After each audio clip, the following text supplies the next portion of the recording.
Shalom anak-anak, kita kembali lagi di mata pelajaran agama. Hari ini kita belajar tentang Yesus ditangkap sampai disalibkan. Nah, hari ini karena kita membahas itu, Ibu bertanya dulu kepada kalian, apakah kalian pernah mendengar cerita Yesus ditangkap habis itu disalibkan? Kalau kalian pernah mendengar hal seperti itu, apa yang kalian pahami dan mengerti dan merasakan seperti apa sih? Pasti kalian merasa sedih, kenapa Yesus ditangkap dan disalibkan. Pasti akan mikir seperti itu kan. Nah, hari ini Ibu akan menjelaskan bagaimana perasaan, bagaimana momen di mana Yesus ditangkap. Nah, di sini Ibu, kalian melihat ini gak? Ini saat Yesus lagi berdoa di Bukit Getsemani. Inilah gambaran di Bukit Getsemani. Nah, Yesus pada malam di saat dia sebelum ditangkap, dia sedang berdoa. Di situ dia sangat memiliki yang namanya ada kekhawatiran, ketakutan. Pokoknya dia memiliki ekspresi seperti itu. Pokoknya sampai Tuhan Yesus berdoa sampai berkeringat. Keringatnya itu tahu nggak? Keringatnya adalah darah. Karena apa? Dia takut karena dia tahu bahwa sebentar lagi dia akan disalibkan, akan dihina sebagaimana dia itu. Karena dia tahu dengan dia berdoa sama bapaknya. Adik-adik, anak-anak, kalian pernah gak sih merasa takut, khawatir, bener-bener gak ada jalan keluar? Nah, Yesus merasakan hal seperti itu. Dia berdoa sama Tuhannya, dia taat sama Tuhannya. Walaupun dia udah tahu segalanya apa yang akan terjadi, dia tetap berdoa sama Tuhan. Tuh, ya ini gambaran dia berdoa sama Tuhan. Dia tetap setia, walau dia berkeringat dengan bercucuran darah, dia tetap setia. Pada malam saat itu juga, anak-anak, di sini banyak sekali tentara Romawi. Tentara ini yang akan menangkap Yesus. Inilah gambaran Yesus ditangkap. Ini murid-muridnya melarikan. Di saat malam Yesus ditangkap, Yesus berkata jangan melawan. Karena dia tahu apa yang akan terjadi. Karena dia tahu itu, maka membiarkan murid-murid itu tidak melawan. Dia membiarkan dirinya untuk ditangkap, dibawa ke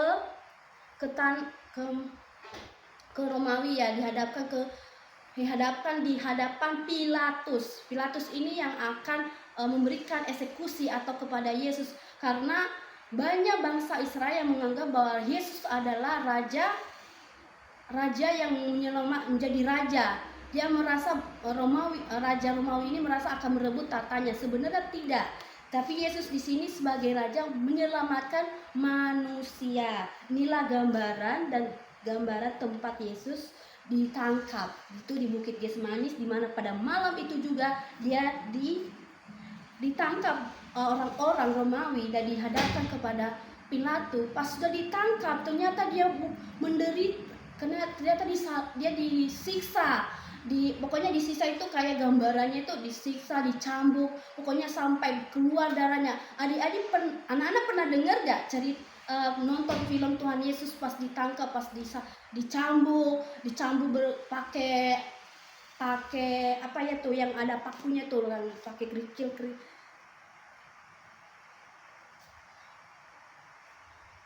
pakai cambuk yang ada pakunya itu yang agak keras tuh, dicambuk Tuhan Yesus sampai kulitnya terkelupas.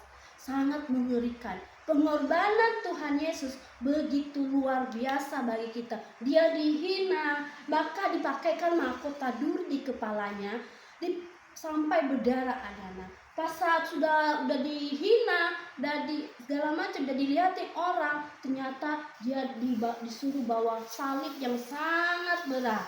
Inilah tempat Yesus akan disalibkan. Yesus disalibkan, dia membawa, lihat ini, Yesus membawa salibnya. Tuh, lihat tuh gambaran, dia udah ada darah di bajunya, ada sampai keluar itu tuh kulit di punggungnya. Bahkan dia pakai mahkota durian. Dia memakainya, begitu menderita Tuhan Yesus ya. Yesus sangat menderita saat itu, apalagi salibnya itu sangat berat.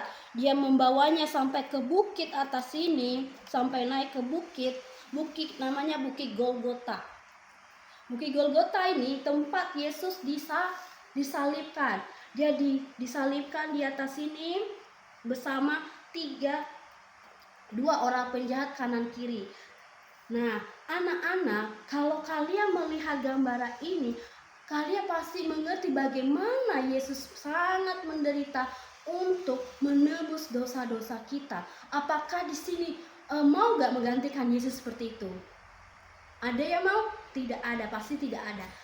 Begitupun pengorbanan Tuhan Yesus saat dia ditangkap, bahkan saat murid-muridnya melawan, dia tidak membiarkan muridnya untuk melawan balik karena dia tahu apa yang dia lakukan. Karena Tuhan Yesus melakukan itu, yang pertama adalah dia mengasihi kita, dia mencintai kita, dia menyelamatkan anak-anaknya, itu kita semua, yaitu anak-anaknya di seluruh dunia, supaya kita tidak masuk neraka dan tidak, supaya sudah ditebus dosa-dosa kita. Harusnya dosa yang kita lakukan, perbuatan yang kita lakukan seharusnya kita nih yang disalibkan nih, seperti Tuhan Yesus nih. Seperti dia ditangkap, dia dicambuk sampai kulitnya keluar, bahkan sampai dia bawa salibnya. Itu seharusnya, itu gambaran kita ya, seharusnya menebus dosa-dosa kita. Karena kasih yang besar dari Tuhan Yesus, dia melakukan itu semua karena dia mau menyelamatkan siapa? Yaitu kita sebagai manusia. Kalau kita mau seperti Tuhan Yesus, yaitu taat. Tuhan Yesus taat di mana saat dia dalam masalah, saat dia dalam benar-benar dalam terpuruk, dia berdoa. Dia tetap setia. Nah, berdoa, setia sama Tuhan. Bagaimana kita bisa setia seperti Tuhan? Kita rajin berdoa. Jangan pernah berhenti berdoa sama Tuhan. Baik bangun pagi, baik tidur, bahkan makan, kita selalu mengucap syukur sama Tuhan karena Tuhan sudah melakukan apa yang harus dia lakukan kepada Bapaknya. Begitupun kita sebagai anak-anaknya, kita harus melakukan yang dilakukan Tuhan. Tuhan sudah menjadi contoh bagi kita. Bagaimana kita bisa menjadi contoh? Yaitu taat.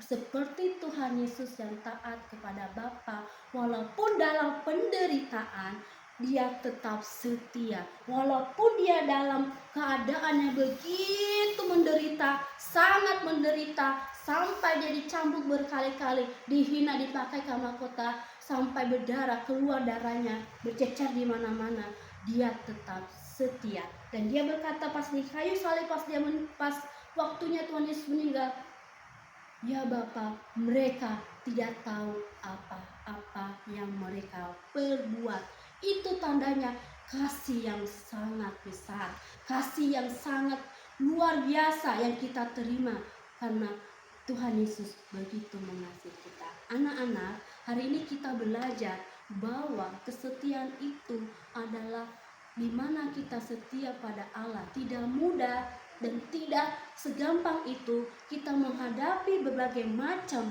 tantangan dalam hidup kalian. Kalau kalian misalnya banyak tantangan, kalian banyak PR, kalian banyak ini dituntut, ini banyak segala aturan, kalian harus taat, kalian harus melakukan, kalian harus bertindak seperti Tuhan Yesus sudah bertindak, seperti Tuhan Yesus sudah melakukan, maka kita lakukan.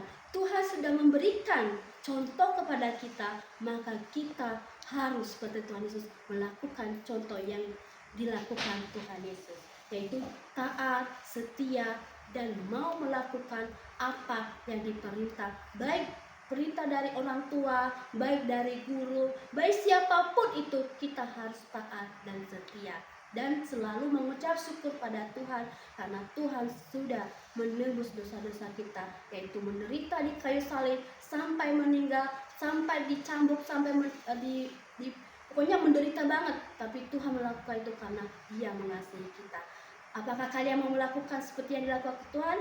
Mungkin kita tidak bisa melakukan yang dilakukan Tuhan ya. Mungkin kita tidak akan disalibkan seperti ini. Tetapi yang harus kita lakukan, bersyukur pada Tuhan dan taat, setia pada Tuhan. Walaupun dalam keadaan yang lagi benar-benar sulit, benar-benar terpuruk, bawa ke dalam tangan Tuhan.